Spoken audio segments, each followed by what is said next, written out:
Filsafat Islam adalah salah satu cabang ilmu yang berkembang pesat di dunia Islam, terutama pada masa keemasan antara abad ke-8 hingga ke-13 Masehi.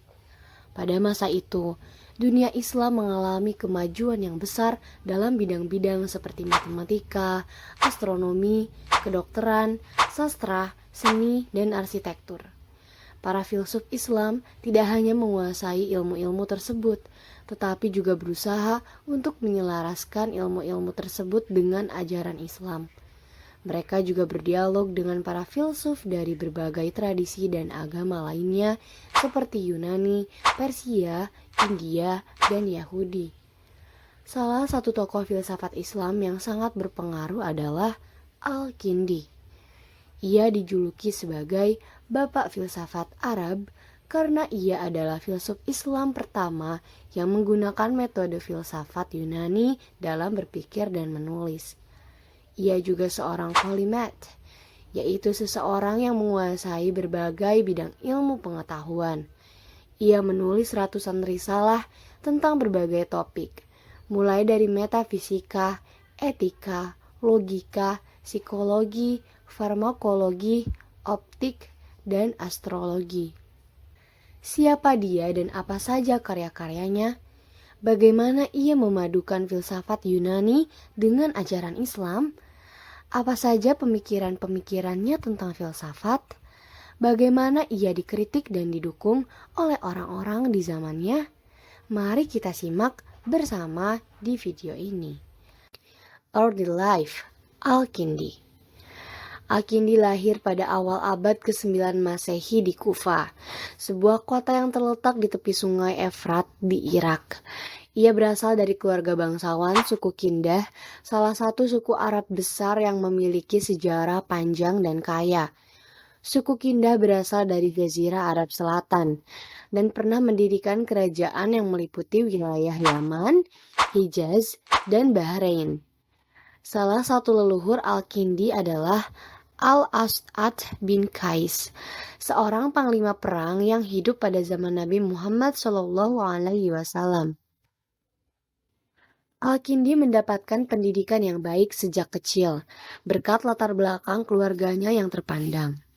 Ayahnya, Ishaq bin As-Sabah, adalah seorang gubernur di Kufa yang ditunjuk oleh Khalifah Abbasiyah. Al-Kindi belajar berbagai ilmu pengetahuan seperti bahasa, sastra, sejarah, agama, dan hukum.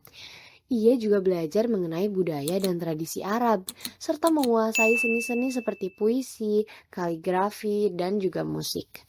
Ketika ia dewasa, Al-Kindi pindah ke Baghdad, ibu kota Abbasiyah yang menjadi pusat peradaban dunia saat itu. Di sana, ia melanjutkan studinya dengan mengikuti pelajaran dari para ulama dan cendekiawan terkemuka. Ia juga bergabung dengan Bait al-Hikmah atau Rumah Kebijaksanaan, sebuah lembaga ilmiah yang didirikan oleh Khalifah Al-Ma'mun. Di Bait al-Hikmah, Al-Kindi bertemu dengan banyak sarjana dari berbagai negara dan juga agama yang membawa serta karya-karya filsuf dan ilmuwan Yunani kuno. Al-Kindi tertarik dengan filsafat Yunani, dan ia menjadi salah satu penerjemah utama dari bahasa Yunani ke bahasa Arab.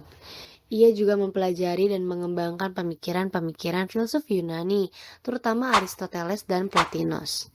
Al-Kindi tidak hanya belajar dari orang-orang lain, tetapi juga menciptakan karya-karya asli yang menunjukkan kecerdasan dan kreativitasnya. Ia menulis ratusan risalah tentang berbagai bidang ilmu pengetahuan, seperti filsafat, matematika, astronomi, logika, musik, dan kedokteran. Ia juga melakukan eksperimen dan observasi untuk membuktikan atau membantah teori-teori yang ada. Ia dikenal sebagai polymath, seseorang yang menguasai berbagai ilmu, dan dijuluki sebagai Bapak Filsafat Arab karena ia adalah filsuf Islam pertama yang menggunakan metode filsafat Yunani dalam berpikir dan menulis. Filsafat Yunani. Salah satu hal yang membuat Al-Kindi terkenal adalah kontribusinya dalam bidang filsafat.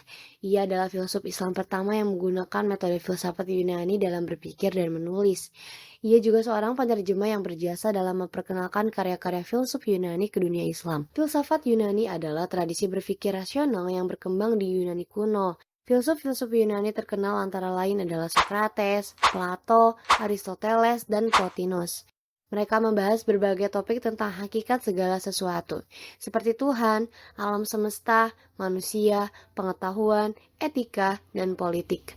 Mereka juga menggunakan logika, yaitu ilmu tentang berpikir secara benar dan konsisten untuk membangun argumen-argumen mereka. Filsafat Yunani memiliki pengaruh besar bagi peradaban Barat, terutama dalam bidang-bidang seperti ilmu pengetahuan, seni, hukum, dan agama.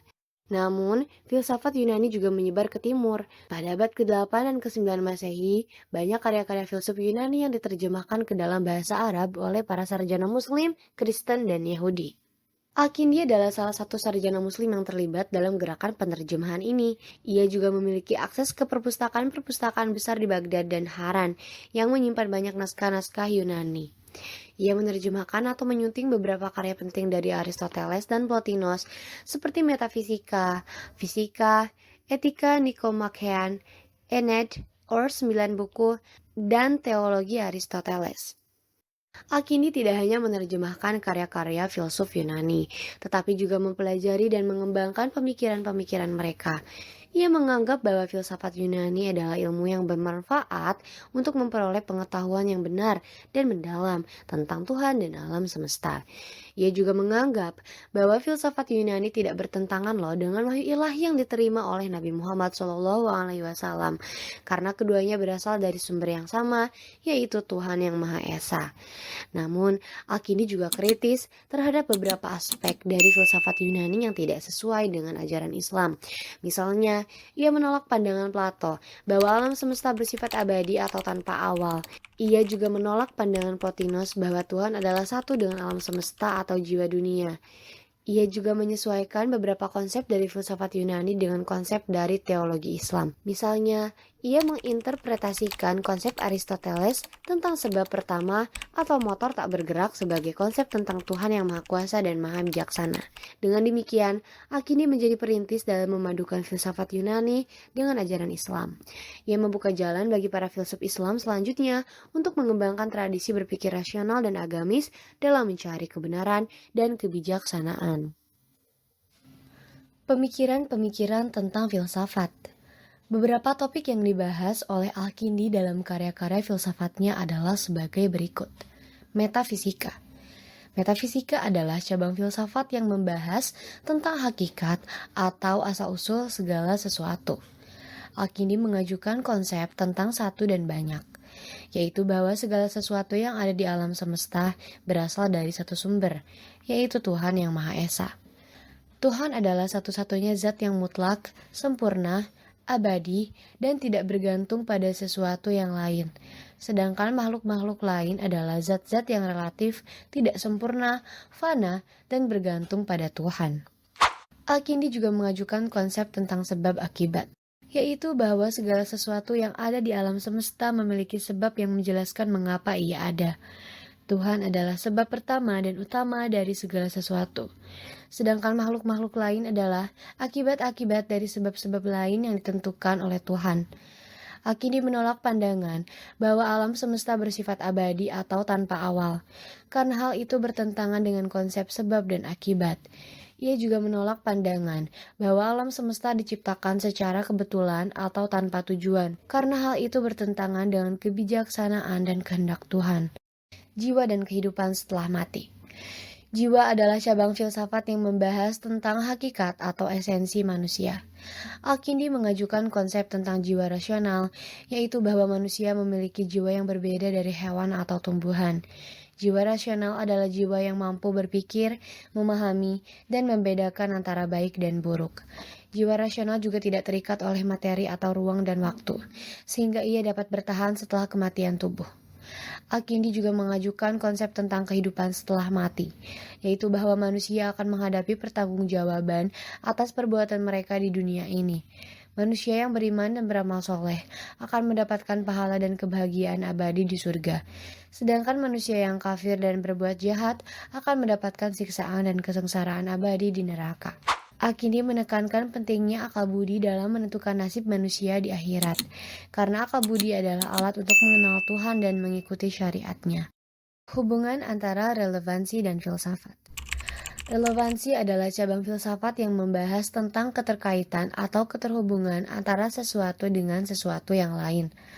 Al-Kindi mengajukan konsep tentang relevansi antara filsafat dan ilmu-ilmu Islam lainnya, yaitu bahwa filsafat dapat membantu memperkuat iman dan ilmu pengetahuan umat Islam. Filsafat dapat membantu memperjelas konsep-konsep dasar dalam teologi, seperti sifat Tuhan, wahyu, nubuah, qadar, dan mukjizat atau keajaiban. Filsafat juga dapat membantu memecahkan masalah-masalah dalam ilmu-ilmu lainnya, seperti matematika, logika, astronomi, kedokteran, dan sebagainya. Al-Kindi juga mengajukan konsep tentang relevansi antara filsafat dan kehidupan praktis umat Islam, yaitu bahwa filsafat dapat membantu meningkatkan kualitas hidup umat Islam. Filsafat dapat membantu menumbuhkan sikap-sikap positif dalam diri umat Islam, seperti kejujuran, keadilan, kesabaran, kerendahan hati, kasih sayang, dan toleransi. Filsafat juga dapat membantu menangkal sikap-sikap negatif dalam diri umat Islam, seperti kesombongan, kezaliman, kemarahan, iri hati, dan benci. Kritik dan kontroversi. Al-Kindi tidak lepas dari kritik dan tantangan dari berbagai pihak. Salah satu kritikus terbesarnya adalah Al-Ghazali, seorang filsuf dan teolog Islam yang hidup sekitar 3 abad setelah Al-Kindi. Al-Ghazali menulis sebuah buku yang berjudul Tahafut al-Falasifah, kerancuan para filsuf, yang menyerang pemikiran-pemikiran Al-Kindi dan filsuf-filsuf Islam lainnya yang mengikuti aliran filsafat Yunani. Al-Ghazali menganggap bahwa filsafat Yunani adalah ilmu yang tidak bermanfaat, bahkan berbahaya, karena dapat menimbulkan keraguan dan kekufuran dalam hati umat Islam. Al-Ghazali juga menolak beberapa doktrin filsafat Yunani yang diadopsi oleh Al-Kindi, seperti doktrin tentang jiwa rasional yang abadi, doktrin tentang sebab dan akibat yang bersifat alami, dan doktrin tentang kesatuan antara Tuhan dan alam semesta. Namun Al-Kindi juga memiliki banyak pengikut dan pelindung yang menghargai karya-karyanya. Salah satu pelindung terbesarnya adalah Al-Ma'mun, seorang khalifah Abbasiyah yang sangat mencintai ilmu pengetahuan dan budaya. Al-Ma'mun mendirikan sebuah lembaga ilmiah yang bernama Bait Al-Hikmah, rumah kebijaksanaan, yang menjadi pusat penerjemah, penelitian, dan pendidikan di dunia Islam. Al-Kindi menjadi salah satu anggota Bait Al-Hikmah dan mendapatkan dukungan penuh dari Al-Ma'mun untuk menulis dan menerjemahkan karya-karya filsafat Yunani. Al-Kindi juga memiliki banyak murid dan pengaruh yang melanjutkan tradisi filsafat Islam. Salah satu murid terkenalnya adalah Al-Farabi, seorang filsuf Islam yang juga menguasai berbagai bidang ilmu. Al-Farabi mengembangkan pemikiran-pemikiran Al-Kindi tentang metafisika, jiwa, logika, musik, dan politik. Ia juga menulis sebuah buku yang berjudul Ihsa al-Ulum, Inventarisasi Ilmu-Ilmu, yang merupakan sebuah ensiklopedia tentang berbagai cabang ilmu pengetahuan di zamannya. Jika kamu sudah selesai menonton ini, jangan lupa like, comment, share, dan subscribe. Peace and salam manis.